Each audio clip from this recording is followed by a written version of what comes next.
Hi everyone. Hope everyone had a wonderful weekend. So it is Sunday night, and tomorrow I am going to be filming a video on how to make my infamous Irish soda bread. Not a traditional soda bread by any means, and it's certainly not like those little 1-pound loaves you find in the supermarket.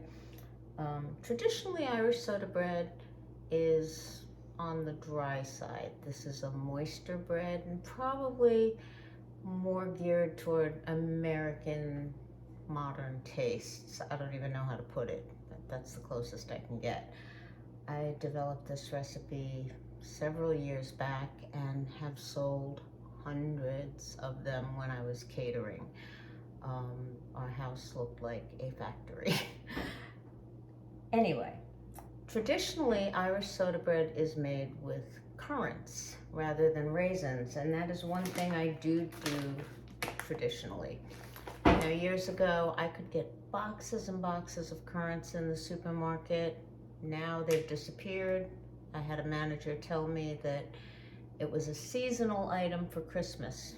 I don't quite understand that, but thank God for Amazon. What would we do without Amazon? So I do order them there. So what I'm doing tonight is just a little bit of prep for tomorrow's bread. This is a large bread. It is about between 3.5 and 4 pounds, and I know that because my husband weighed it. I'm going to prep the currants the night before. I soak them so they're nice and plump and juicy and not just these dry little pebbles in the bread. So you need about 1.5 cups. Now, if you want to use raisins, that's perfectly fine. This is just what I do, personal preference. So about 1.5 cups, more or less.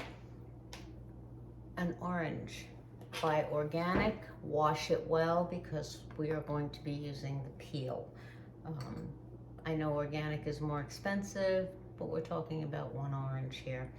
I don't use my regular zester, which makes little tiny pieces. I use this little gadget because I feel like it gets longer and bigger pieces of orange peel in there, which I think is better in this bread. Anyway, I have gotten more requests for this recipe than probably almost any other recipe. This bread was definitely among our top 3 sellers when I was catering, and I'm excited to share it. As far as I'm concerned, I'm of the belief that recipes should be shared.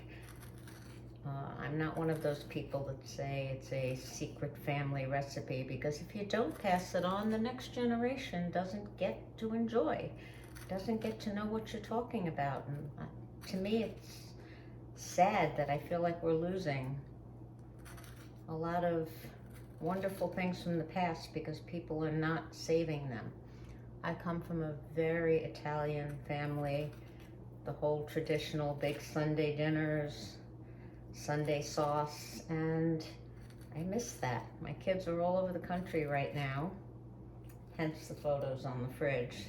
That keeps them close to me. So, here we go. This will be saved. I'm going to be having this with breakfast in the morning. Here's the non-traditional part. Grand Marnier, which is an orange liqueur. Now, if you do not like to cook with alcohol or you have an issue with using alcohol, orange juice is fine. We will be using some orange juice. Maybe 1/4 to 1/2 cup, and I can't even get the bottle open. There we go. Give it a good glug in there.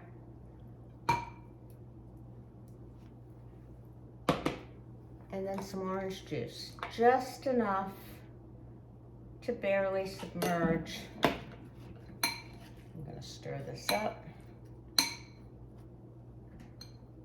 You really want to soak these well. There we go.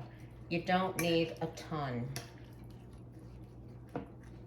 Now some of this will be drained in the morning and I will save it and explain to you what I'm going to do with it, and some will actually go into the bread. Here we go. I'm going to cover this with saran wrap, leave it on the counter, and we'll be back in the morning to make the best Irish soda bread you have ever had. I promise. Have a good night.